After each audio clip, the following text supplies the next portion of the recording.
मेरे ख्याल से बहुत अच्छे अच्छे बच्चे ऐसे हैं जो कई बार प्रीलिम्स में फेल हो जाते हैं। क्यों हो जाते हैं? इसकी एक वजह तो ये हो सकती है कि उनके पास बुद्धि का अभाव है ना। ये तो आप मानेंगे नहीं, मानना भी नहीं चाहिए। क्यों मानेंगे भाई? बुद्धि तो मोटे तौर पर लोगों में ठीक ठाक रहती है, ऐसा क्या है? तो बुद्धि का अभाव तो है नहीं।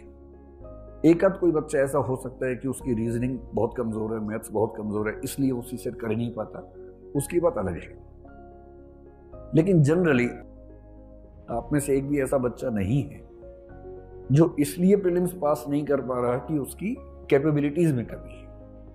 मैं तो ऐसा नहीं मानता हूं, आपको भी नहीं मानना चाहिए। तो क्या वजह हो सकती है? एक वजह हो सकती है कि आपकी मेहनत में कमी है।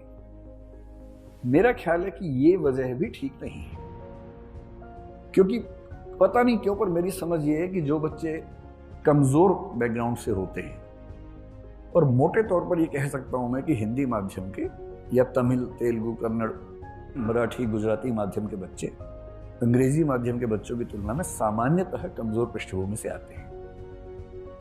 और जो जितनी कमजोर पृष्ठभूमि से है उसमें मेहनत करने की क्षमता उतनी ज्यादा होती है। ये जनरल ट्रेंड दुनिया भर में है। इसलिए आप देखेंगे भारत के लोग अमेरिका जाकर झंडे गाड़ देते हैं, क्योंकि वहां वो कमजोर है। तो वहां वो रात दिन मेहनत करते हैं जिंदगी बेहतर बनाने के लिए, एकदम झंडे गाड़ देते हैं।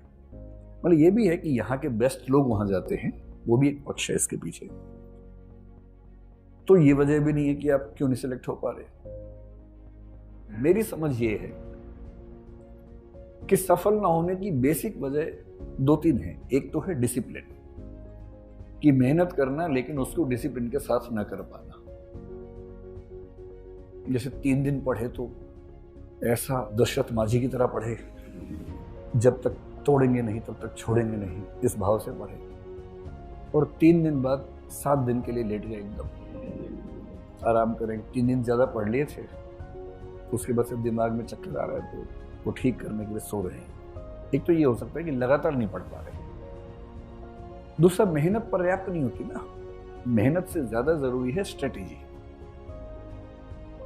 देखिए, अगर मेहनत करने से ही बात बनती है तो अगर पशुओं की तुलना की जाए तो गधे घोड़ों की जगह आसीन हो गए होते हैं, पर गधे गधे ही रह के ज्यादा मेहनत करके भी, और घोड़े घोड़े ही है ना। बुरा मत मानिएगा इन शब्दों का, भाव समझिए कि सिर्फ मेहनत से नहीं होता है।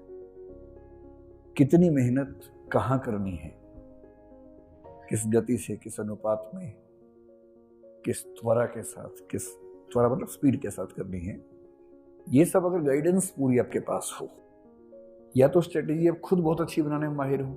जैसे मैं जब विद्यार्थी था, मुझे ऐसा लगता था कि स्ट्रेटेजी बहुत आसान चीज है, इसमें क्या दिक्कत है, और मुझे कभी किसी की जरूरत पड़ी नहीं स्ट्रेटेजी बनाने में, क्योंकि सबका अपना अपना माइंड होता है। मेरा जो तरीका है सोचने का वो एल्गोरिथमिक ज्यादा है, तो वो स्ट्रेटेजी बन जाती है आराम से, दिक्कत नहीं आती।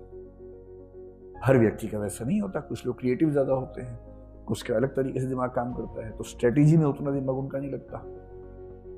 तो या तो आप खुद बना ले, या कोई आपका साथ दे आपकी स्ट्रेटेजी बनाने में और एग्जीक्यूट करने में, यही तरीका है।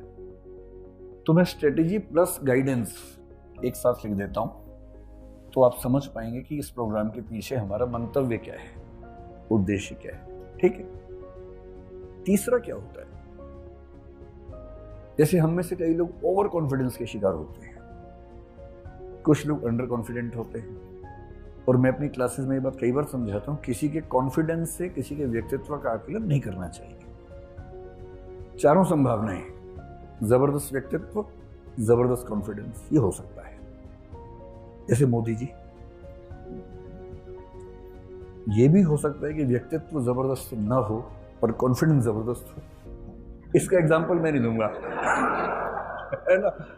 वैसे ही देश का माहौल ठीक नहीं है, पता लगा इसी पे किसी ने मार दिया और कहा कि यूक्रेन से बम आया था। अभी तो यूक्रेन के नाम पे कुछ भी हो रहा है, सब्जी के रेट बढ़ गए हैं, लोग कह रहे हैं कि यूक्रेन से सप्लाई नहीं आ रही है, इससे टमाटर महंगा हो गया है। अजीब हाल है। युद्ध का फायदा सब लोग अपने अपने तरीके से उठा लेते हैं। तीसरा ये भी हो सकता है कि योग्यता ज्यादा हो पर कॉन्फिडेंस कम हो, और चौथा तो होता ही है, योग्यता भी कम, कॉन्फिडेंस भी कम। वो तो खूब दिखता है।